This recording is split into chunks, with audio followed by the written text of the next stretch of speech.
Hello and welcome to some more Star Citizen. Today I wanted to talk about what we're going to get in 2017, what it has in store for us in regards to Star Citizen, Arena Commander, Star Marine, Squadron 42, and various ships and mechanics. Firstly, 2.6.1.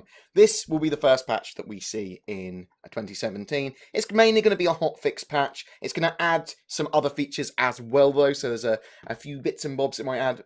Mainly major bug fixing, some balance changes in regards to Arena Commanders and Star Citizen's flight model, weapon balancing, all that sort of stuff, but also Star Marine.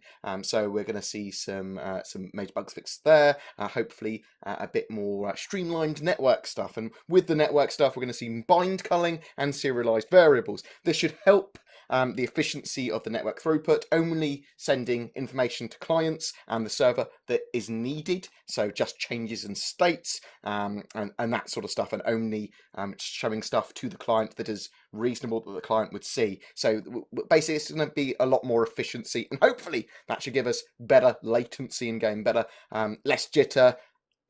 There were lots of random issues as well with some of the maps and stuff where the game would pause and that sort of stuff. So 2.6.1, suspect quality of life and improvement hotfix patch for what we already have, with those extra little network tweaks as well. With the possibility in mind of some interim patches, 3.0 is the next major patch after 2.6.1. And we'll talk about the interim patches in a bit.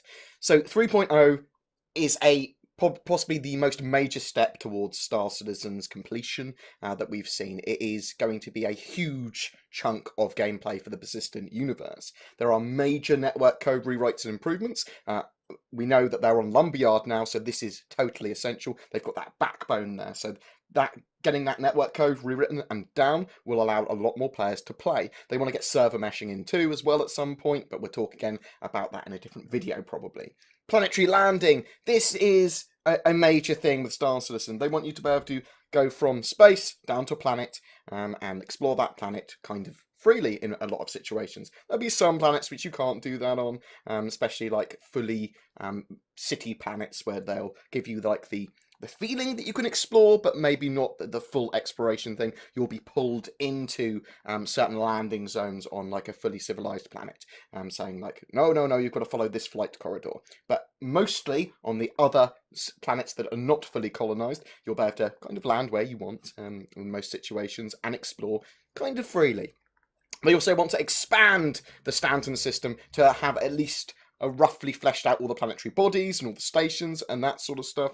So expect that for 3.0. The basic economy, they've got the price fixer tool and they've got the commodities list. They want to have a large amount of commodities and resources available in 3.0 that you can purchase, along with the cargo system. So we will be buying stuff in shops that will fill our cargo bay, and the first iteration of cargo will be like spawning as we purchase it into our cargo bay, and then going to another location and selling it.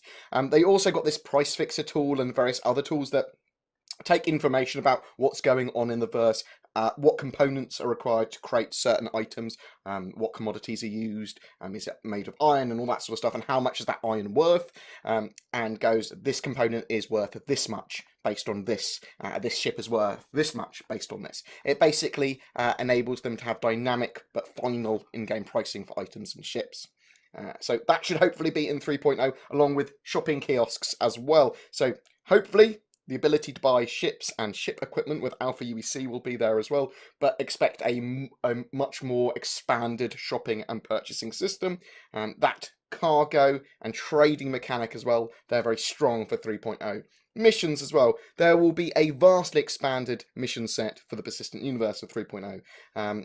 Hopefully we'll also see the simple versions of modular missions. So missions will be slightly different every time. They lead on to different things. There'll be breadcrumbs. There'll be lots and lots and lots of stuff to do in the Persistent Universe. That level of gameplay is something that we haven't had before in Star Citizen. We've seen some cool stuff from the Miles Eckhart retrieve the black box and clear the pirate base mission, as well as the breadcrumb distress signal planetside leading to the crash javelin in various planetside and 3.0 demos. But trading mechanics, the Urza rover, the Drake Dragonfly, and the Constellation Aquila, they are all going to be in 3.0, along with a vastly expanded gameplay mechanic.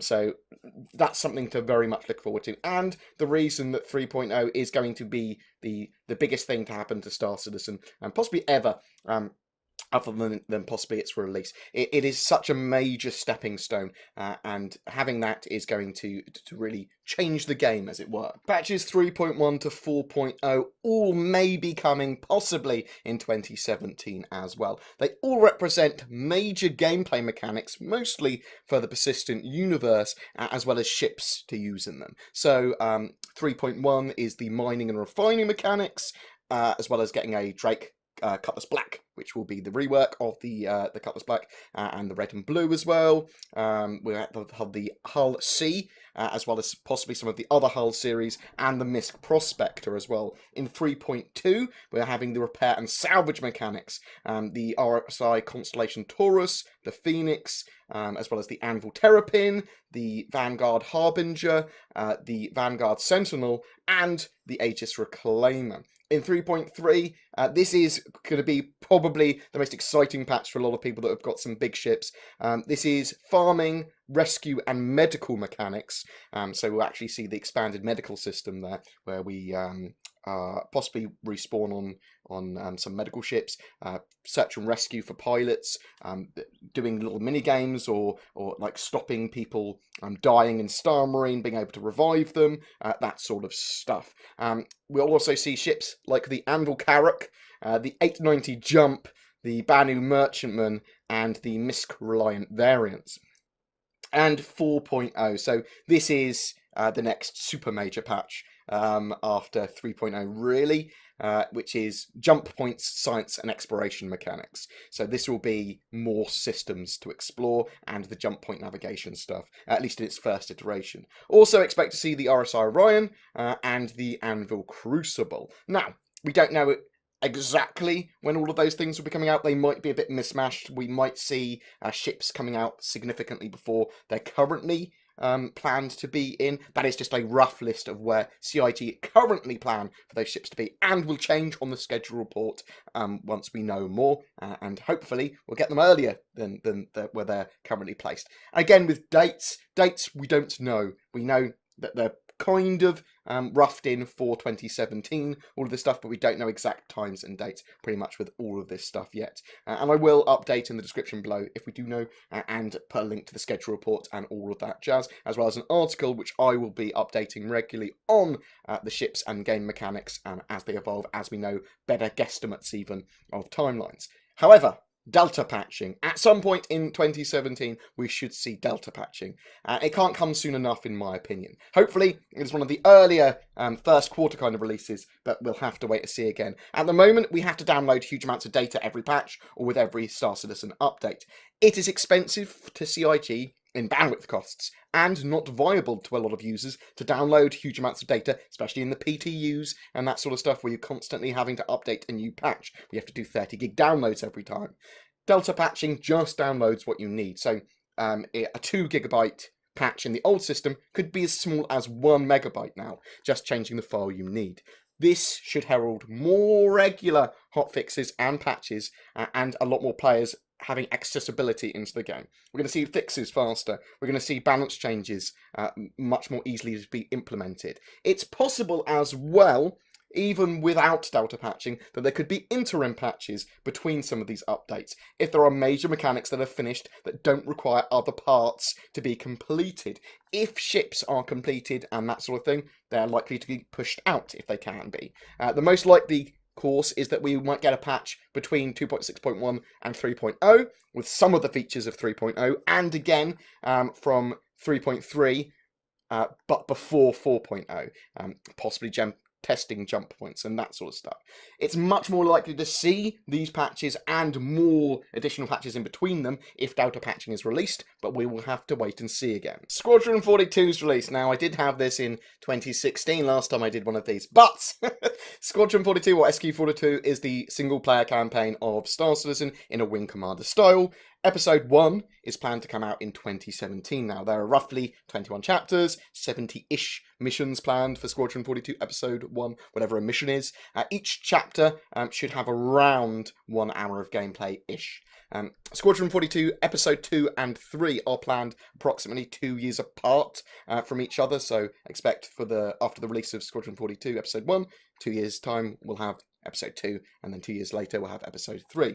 Very early backers that purchased Star Citizen a while ago will have Episode 2 for free, but everyone else will have to purchase these additional AAA games in their own right.